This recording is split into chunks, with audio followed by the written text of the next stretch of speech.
This is Celeste, and this is Wait, Is That Legal?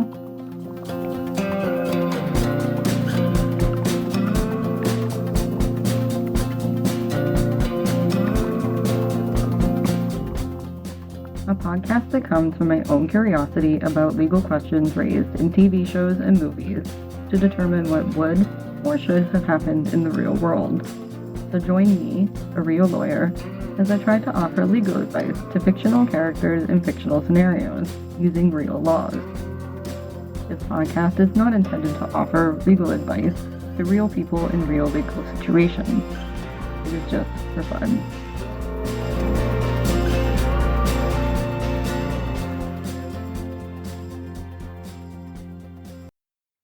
On January 13, 1928, a picture appeared in the New York Daily News. It featured a woman masked and strapped to a chair, taken mid-execution by electric chair at New York Sing Sing prison the day before. The woman was Ruth Snyder, who had been sentenced to death for her part in a scandalous plot to murder her husband for an insurance payout. Ruth and her boyfriend, Judd Gray, had staged the death of Albert Snyder as a home invasion gone wrong. 2 years before the murder, Ruth had taken out a $50,000 life insurance policy on her husband without his knowledge. The sensational story was only boosted in the public's consciousness at the time by the grim picture of Ruth's execution. The story directly influenced the 1936 novella Double Indemnity by James M. Cain and the later movie adaptation in 1944 starring Fred MacMurray and Barbara Stanwyck. The plot of Double Indemnity shares a lot of the same details that were present in the real crime, including how the life insurance policy was purchased by the wife without her husband's knowledge. The movie basically ends at a point where the accident insurance policy is no longer a factor. But had things gone a little bit differently, would the wife have gotten the normal payout and the double indemnity payout for the husband's unusual accident? What about the insurance that Ruth Snyder took out on her husband? Obviously, she wasn't going to need the money. What about the Snyder's daughter, Lorraine? First, we should probably cover some basics about life insurance and indemnity clauses. Life insurance is a type of insurance policy that covers the life of the insured person. It typically pays out to a named beneficiary or beneficiaries upon the death of the insured life. Some life insurance policies also contain disability benefits that can be accessed by the insured in the event that they are unable to work due to accident or illness. Life insurance can come in a variety of different types, like term, whole, group, and credit life insurance. The type of insurance dictates how the premiums are paid, how long the coverage lasts, like for a specific term or the whole life of the insured, and what is actually covered. Credit insurance is used to pay debts. Accident insurance will only cover accidental deaths or disabilities, etc. Each policy is generally tailored to the insured's specific needs and is based on their health, income, and lifestyle. The coverage provided by a life insurance policy with disability benefits is usually adequate for an insured's needs. However, for people with highly lucrative special skills, it is sometimes a good idea to have accident insurance. For example, if you are a neurosurgeon and you have your hands crushed in a car accident, it would be less devastating financially if you had accident insurance, especially if you don't have superhero backup plans to be a mystical wizard with a powerful amulet. Or if you are a professional ballerina and your leg has to be amputated after getting an infection while snorkeling on vacation, you will never dance at the same level again, but at least you'll have some financial support. For people with highly lucrative skills that put them in regular danger, accident insurance is probably not going to be an option, or it will have really high premiums. So if you make your living doing stunts on TikTok, you will need to make other financial arrangements.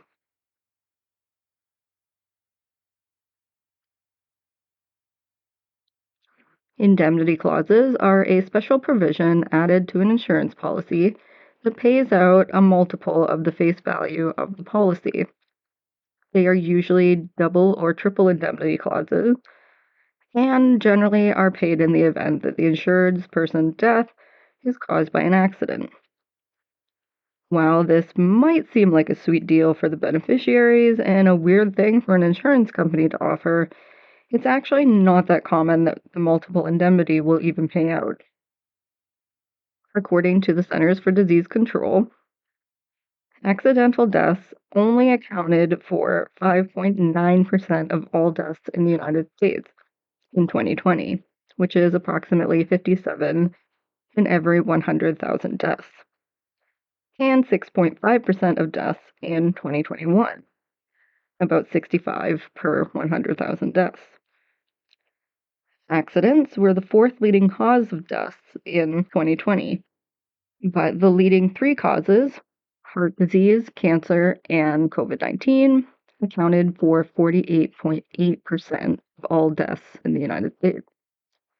Also, the data likely includes deaths caused by accidents that would not qualify under a multiple indemnity clause. What the CDC might classify as an accidental death will not be the same definition used by an insurance company. The fine details will be specific to the actual indemnity clause, but in general, accidental deaths caused by the insured's negligence, gross negligence, or on purpose are excluded from indemnity collection. Suicides, deaths that occur in a dangerous workplace, and murder of the insured by a beneficiary or someone associated with the beneficiary are also generally excluded. A beneficiary might not succeed on claiming the double or triple indemnity amount, but they will often still be paid the face amount of the policy. It is actually very rare that a life insurance claim will be outright denied by the insurance company. According to data from the American Council of Life Insurers, in 2021, only 0.02% of claims were delayed or denied. Reasons that life insurance claims might be denied include failure to pay premiums, lying on the application or omitting important details, violation of the terms of the policy, or because the death is of a type excluded by the policy. Again, a beneficiary that is involved in the murder of the insured person will not be able to claim the insurance benefit. The policy itself will likely prohibit it, but state slayer statutes also prevent beneficiaries and heirs connected to the murder of the insured person from benefiting from their crime. In these cases, the benefit or inheritance will usually go to another uninvolved beneficiary or revert to the deceased's estate to be distributed in accordance with state law, where the murderers, or slayers, are removed or treated as though they predeceased the victim. In cases where the insured person commits suicide, the beneficiaries are not always barred from making a claim. Most life insurance policies will have a suicide clause. With a stated amount of time the policy must be in effect before the insurance company will pay out on an intentional self-caused death of the insured. This period can vary, but it is usually 2 to 3 years. This is obviously to try and discourage people from purchasing life insurance solely for the purpose of then committing suicide. When the insurance company denies a claim, the beneficiary can dispute the decision and can even take the insurance company to court.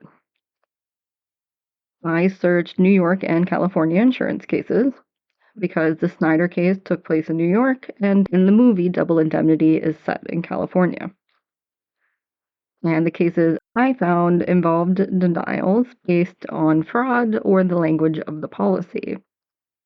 For example, there were a couple of New York cases that dealt with indemnity clauses that excluded deaths related to aviation. These were from the first half of the 20th century, and commercial air travel was still relatively new. So the courts were wrangling with the wording of the policies and whether they actually refer to flying a private plane rather than a paying passenger dying in the crash of a commercial airliner. In one case from 1946, the New York court stated that a fare-paying passenger is not engaging in aviation, as it was worded in the policy, and, quote, that if an insurance company desired to exclude liability for double indemnity where the insured was riding as a passenger in any kind of aircraft, it should have so stated in plain, unambiguous language. That insurance contracts, above all others, should not be couched in language as to the construction of which lawyers and courts may honestly differ, that a policy of life insurance should be so worded as to be understood not by a savant or rhetorician, but by a person of ordinary business intelligence. End quote. In another New York case, a man died from accidental carbon monoxide inhalation, but the court decided that the wording of the double indemnity clause specifically excluded deaths caused by the intentional or unintentional inhalation of a toxic gas, even if his death was not ruled a suicide.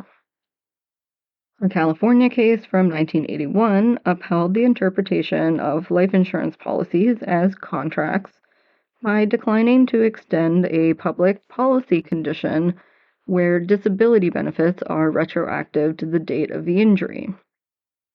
The California court argued that the double indemnity clause provision limiting the time between an automobile accident and the resulting death to a 90-day window was an acceptable limitation that was clearly stated. In all of these cases, the issues of whether the beneficiaries could collect the face amount on the insurance was not in dispute. Most multiple indemnity cases hinge solely on the wording of the policy and whether the policy can be easily understood to exclude the type of death that has occurred. In the real-life Albert Snyder case, there was no indemnity clause at issue. Also, the insurance agent was not involved in the murder. However, he did conspire with Ruth to sell her a life insurance policy on her husband without the husband's knowledge or consent. This part played out in the movie about the same as it did in the real case. In the real case, the agent was asked by Ruth Snyder to sell her husband life insurance. Albert Snyder was not interested in a larger policy and instead only wanted a $1,000 20-year endowment policy that did include accidental death benefits and a double indemnity clause. Ruth wanted her husband insured for $50,000, and because the commission on that amount was a whole lot more, the agent had Mr. Snyder sign two forms, the $1,000 policy and a blank form. Ruth and the agent then filled out the blank form with the details of a $50,000 policy. Although later, the agent did have to split the policy into a $45,000 policy with accidental death benefits or disability income benefits and a separate $5,000 policy without the benefits, because the insurance company's policy at the time was not to pay out the disability benefits on a $50,000 plan. Ruth paid the premiums on the two policies that added up to $50,000, and then she conspired with her boyfriend, Judd Gray, to kill Mr. Snyder.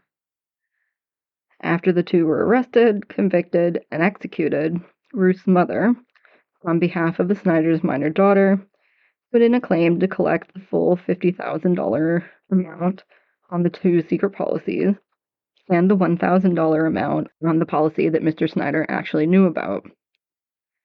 The insurance company did not dispute the payout on the $1,000 policy, but they argued that because the insured person for the $50,000 policy was not aware of its existence, it could only have been considered an application for the insurance policy and not an actual contract for insurance. The New York court agreed with the insurance companies that there had been no agreement by Mr. Snyder for the policies, and the agent that sold the policies to Ruth did so without the knowledge of his employer or the insurer. In the end, Lorraine Snyder received the $1,000 benefit and the return of the premiums paid on the invalid policies. In contrast to the real-life case, the movie Double Indemnity has insurance agent Walter Neff, played by Fred McMurray, stopping by the Dietrichson's house in order to sell Mr. Dietrichson a renewal policy on his car insurance. Instead, he is propositioned by Mrs. Phyllis Dietrichson, played by Barbara Stanwyck, to also sell accident insurance to her husband. Neff immediately puts the pieces together that Phyllis intends to kill her husband, but he decides that he wants to help her. Neff uses the blank policy posing as a duplicate form trick to get Mr. Dietrichson's signature, and he later fills out the blank form for accident insurance with a $125 per week disability benefit or a $50,000 capital sum in the event of an accidental death. He also explains to Phyllis that the policy contains a double indemnity clause for accidental deaths that are statistically unlikely to occur. I can't remember if the $50,000 sum is the double indemnity amount or if that's the base payout amount, and the double indemnity amount would be $100,000, but it doesn't really matter. Phyllis mentions that she needs this policy to protect herself because her husband is an oil executive and spends a lot of time on site where accidents are a regular occurrence. Mr. Dietrichson already has life insurance, but the beneficiary is Lola, his teenage daughter from his first marriage. Neff then devises a plan to murder Mr. Dietrichson and stage it as a death from falling from a train. Neff explains that accidental deaths involving trains are considered very statistically unlikely and will trigger the double indemnity clause, giving Phyllis twice the face amount value of the policy. The staged accident ends up being even more believable because Mr. Dietrichson injures his leg prior to his trip and is on crutches. The death is determined to be accidental, and the police decline to further investigate the death. Initially, the insurance company agrees to pay the double indemnity amount on the policy, but then one of the higher-ups in the company thinks that it might have been a suicide. And then the claims supervisor reevaluates the death and comes to believe that Lola's boyfriend, that her father hated, and Phyllis murdered Mr. Dietrichson. Suicide and murder by the beneficiary would both invalidate the double indemnity clause. No one suspects Neff of even being involved, and he could have walked away with his commission, but he becomes suspicious of Phyllis after learning that she probably killed Mr. Dietrichson's first wife. Had Neff and Phyllis both kept to the plan, they probably would have gotten away with murder, and Phyllis would have at least been able to claim the face value amount on the insurance policy, if not the double indemnity amount, too. All the life insurance dispute websites that I found said the same thing about appealing a denied claim: to keep all documentation, like police reports, coroner reports, autopsy records, and communications with the insurance company. In the movie's case, the police barely investigate, and they rule the death as an accident. It is not mentioned if there was an autopsy or coroner's report, so it seems that the official cause of death is an accident. Forensic science was certainly not as advanced as it is today, so I'm not sure if they would have been able to determine that Mr. Dietrichson was actually strangled, but that doesn't seem to ever come up, so who knows?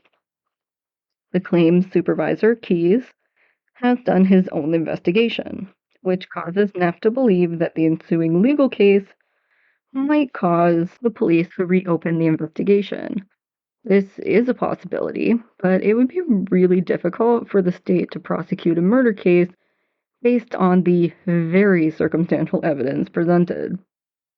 He only has the little man inside of him, his gut feeling, to go on.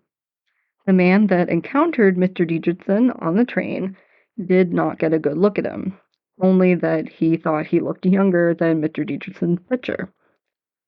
And he does not immediately place Neff on the train, even if he thinks that he looks a little familiar when they meet in Keyes' office.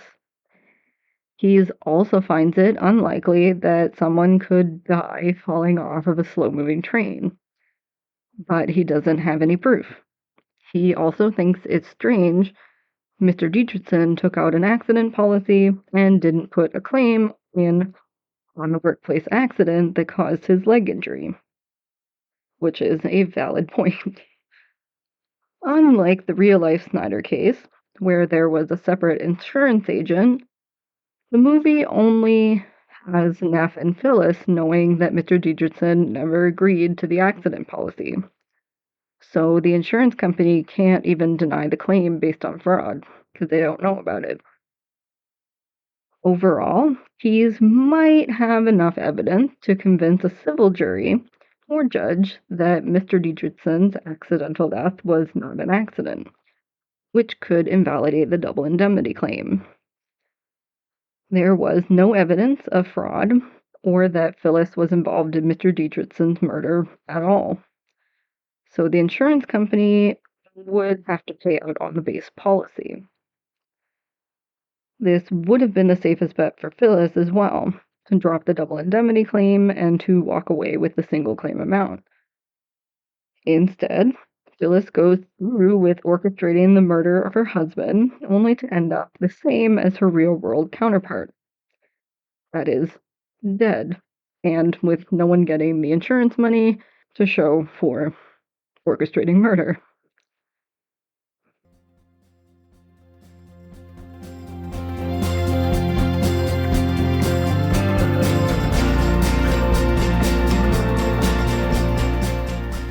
Thank you for listening.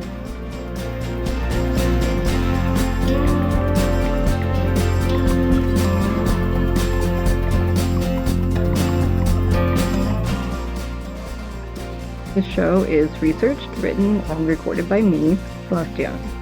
None of the legal advice or opinions expressed in this episode are intended as specific or individualized legal advice.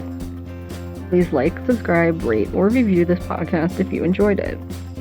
If you have any questions or comments, please email them to waitisthatlegal@gmail.com. You can find the podcast on Twitter, Facebook, and Instagram.